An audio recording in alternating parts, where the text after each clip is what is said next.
Um tipo de pedra domina a paisagem de nossas cidades, extraído em blocos bem cortados da natureza e presente em muitas construções clássicas. Granito é sinônimo de dureza e durabilidade.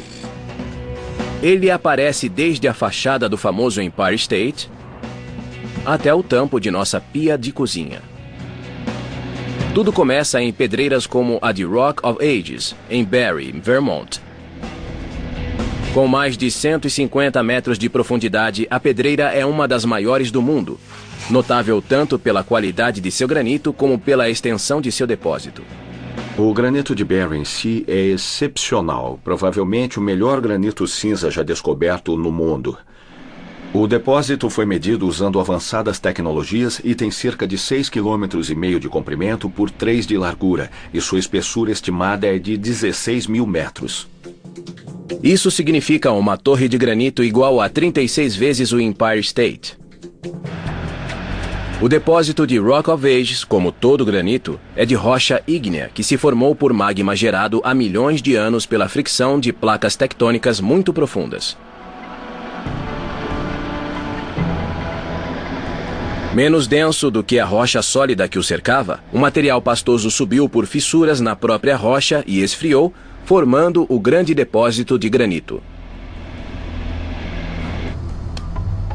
O granito da pedreira Rock of Ages foi utilizado em muitos dos maiores edifícios e monumentos da América. Ficamos muito orgulhosos de ser parte da construção do Memorial Nacional da Segunda Grande Guerra, que está localizado em Washington. Os degraus do prédio do Capitólio, também em Washington, também são feitos de granito cinza de Barrie. Granito e mármore também são muito usados na forma que se chama de pedra maciça. O termo pedra maciça refere-se a uma pedra cortada num determinado tamanho em contraste a placas agregadas usadas para outros propósitos. Frequentemente são tiradas do chão em blocos que pesam até 200 toneladas. Como o granito é muito duro, são necessárias brocas e serras gigantescas para cortá-lo. Os funcionários da pedreira chamam a operação de separar granito em blocos de canalização. Para separar um bloco da parede da pedreira, devem começar cortando as laterais e a traseira do bloco. Um método é abrir ranhuras com furadeiras. As furadeiras são rotativas e a ar comprimido, e se fazem orifícios verticais de cerca de 6 metros de profundidade. Depois a broca se retrai automaticamente e se move lateralmente para fazer outro orifício e mais outro, até termos uma fileira de orifícios dos lados, na parte de trás e do outro lado. Feito os orifícios iniciais, o movimento seguinte é fazer novos orifícios entre os já existentes. Então vem a parte difícil: separar a parte de baixo sem destruir o equipamento. O processo chama-se subcorte. Começa pela perfuração de uma série de buracos na base do bloco e termina em uma grande explosão. Utilizamos um detonador que é muito usado como pavio em outras indústrias e parece um cordão gigante. Ele vem enrolado num carretel, é colocado nos orifícios com uma haste metálica em orifícios alternados, depois tudo é amarrado eletricamente e disparado remotamente. Fogo! Afrouxados, os blocos são erguidos da margem da pedreira por gigantescos guindastes. O mais poderoso guindaste pode erguer até 200 toneladas de pedra por vez, dos 150 metros de profundidade da pedreira. Abaixamos o cabo do guindaste e fazemos um laço ao redor do perímetro da pedra. Não passamos embaixo porque não haveria como levantar tudo para passar o cabo. Damos a volta da pedra, na verdade fazemos um pequeno talho em cada um dos 4 cantos e passamos o cabo por ali como um nó corrediço, de modo que quanto mais o cabo puxa, mais firme ele fica. O granito segue para a planta de processamento para ser cortado e polido. Ali, os trabalhadores o colocam nas dimensões usadas em edifícios e casas.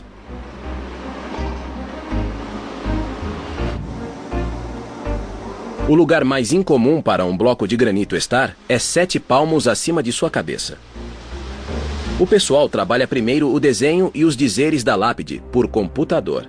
Depois o desenho é transferido do papel para uma folha de borracha, pelo computador. A folha de borracha é então colada na superfície do granito. Partes dela são cortadas e se forma um estêncil. Depois, uma lixa entra em ação, aplicada com alta pressão. A 125 libras por polegada quadrada, nem o granito resiste.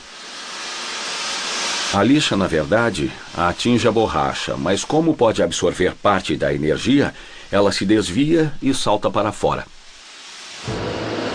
Outra pedra que resiste ao tempo é o mármore.